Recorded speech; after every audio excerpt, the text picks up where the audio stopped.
Secrets of the Heart, Part 1.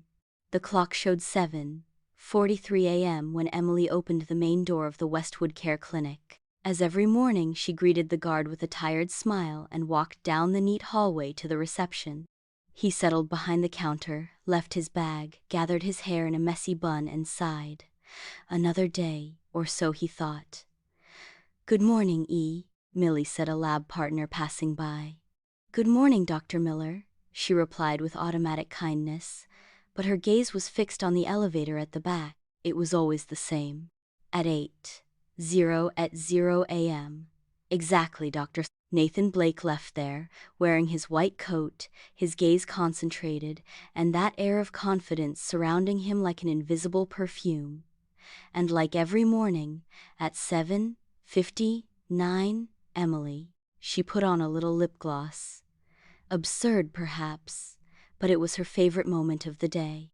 The sound of the elevator brought her out of her fantasy. Nathan came out talking on the phone, as usual, but this time their eyes met. Barely a second, but it was enough to make Emily's stomach flip. "Good morning, Emily," he said, in a deep voice. She froze. It was the first time she greeted him directly. "Good morning, doctor." Nathan smiled at her and continued walking. Emily felt short of breath. Scene 2, coffee shop near the clinic. At the time, after lunch, Emily and her friend Lucy were sharing a salad on the terrace of a nearby cafe. "Did he talk to you?" "Did he really talk to you?" exclaimed Lucy, amused. "Yes, but only a good morning, not." "And so many emotions," said Emily, although she couldn't hide the silly smile on her face. "Emily, that's progress. Slow, but sure. What if you invite him to the charity gala this Saturday? Everyone at the clinic, Iran." "You're crazy. He's engaged, remember? To that perfect woman from fashion magazines." Lucy rolled her eyes. "Claire may have a model's face, but there's something strange about her.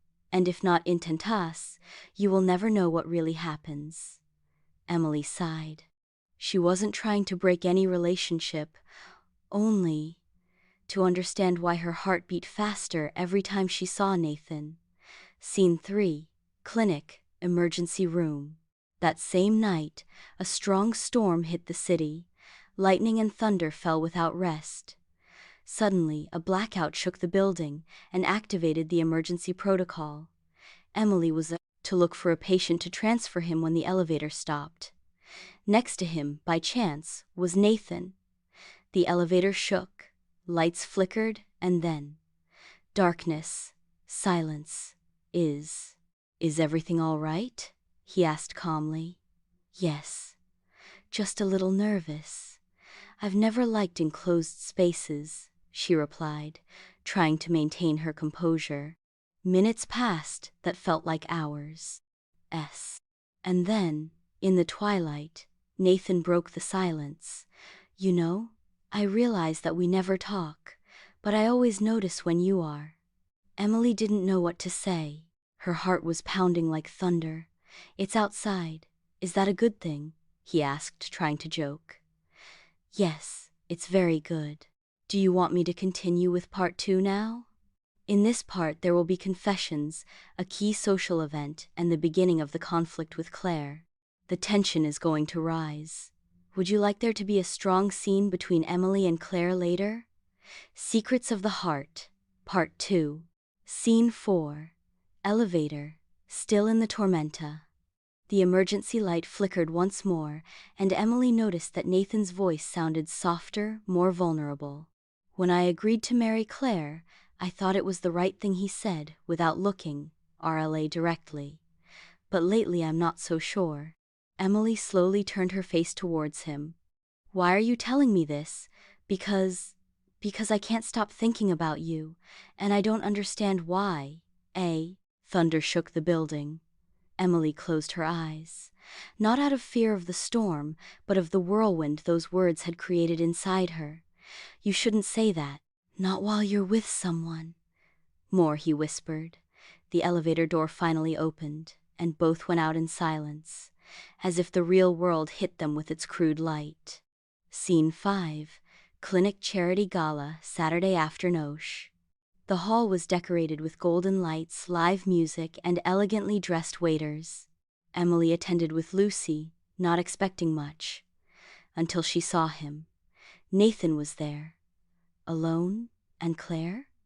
Lucy asked, surprised. I don't know, Emily murmured. Nathan approached. This time not as a doctor, nor as a committed man, but as someone who was looking for an answer. Will you dance with me? He offered her his hand. Emily hesitated, but nodded. In the middle of the dance floor, while they spun to the rhythm of a soft ballad, he looked at her intently. What if this were our only chance? What way of doing what is right for us? Emily felt the world disappearing around her, until, Nathan! The sharp voice broke the moment.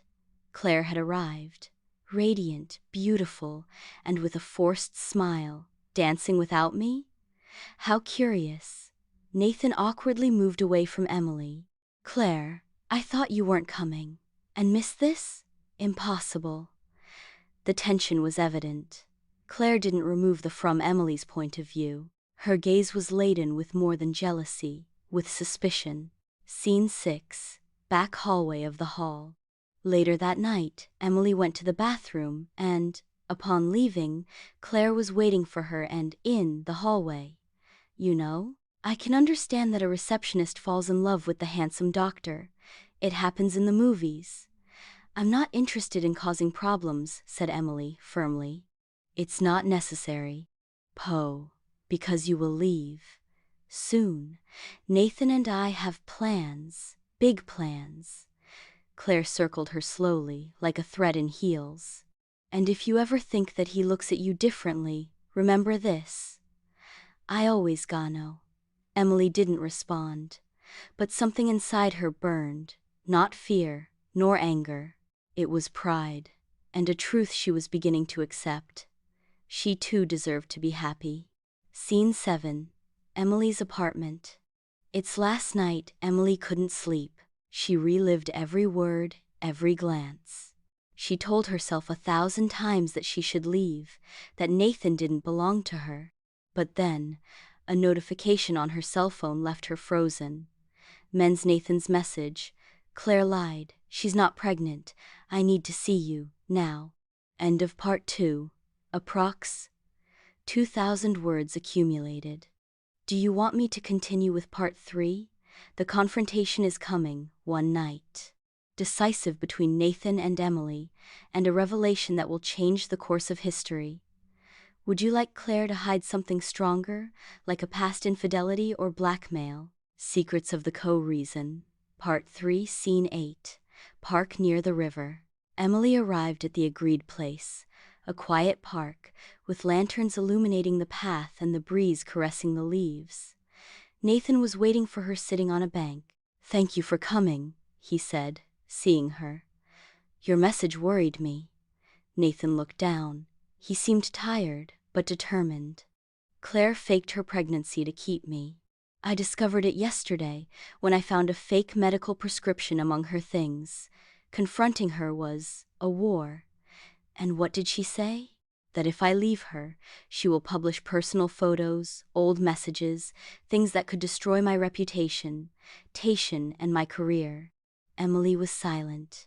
And what are you going to do? Nathan looked at her. I'm here, am I not? I've already made my decision. I don't want to live a lie. I want to be free. And with you, Emily. He noticed his heart accelerating, but his voice came out calm. Are you sure about that? I am. They took each other's hands, for the first time, without fear, without masks. Scene 9. Clinic. After the E-scandal. Days later, Claire left the clinic. Rumors were flying, but Nathan was clear. He ended the engagement and assumed the consequences. Some colleagues criticized him, others respected him. Emily tried to remain professional, but the looks, whispers, and questions were unavoidable. One afternoon, during a break, Lucy appeared at the reception with a huge smile. Did you already see the hospital mail? No, why? You got promoted. You're the new VIP patient coordinator. Emily couldn't believe it. And that, why? Maybe someone valued your work beyond what you believe. Scenario 10. Country House. Week and Nathan invited Emily to a small country house on the outskirts of the city. Only them, nature, and a peace that seemed impossible weeks ago, behind. Do you regret anything? She asked him, lying down under the stars. Only not having spoken to you before. Emily smiled, resting her head on his chest. I waited for you in silence. But you also secretly loved me, right? Nathan hugged her tighter. Always. Epilogue. 6 months later. The clinic was under renovation. Emily walked through the hallways confidently, like someone, and finally she knew what she was worth. Nathan was waiting for her outside, ready to take her to dinner. And when she left, she noticed something in her pocket. A small box. Is this? She asked, her eyes wide. And Nathan smiled. You don't have to answer now. I just wanted you to know that you changed my life. Emily kissed him, her heart full, because the secrets of the heart sometimes only need to be heard. Huchados. END.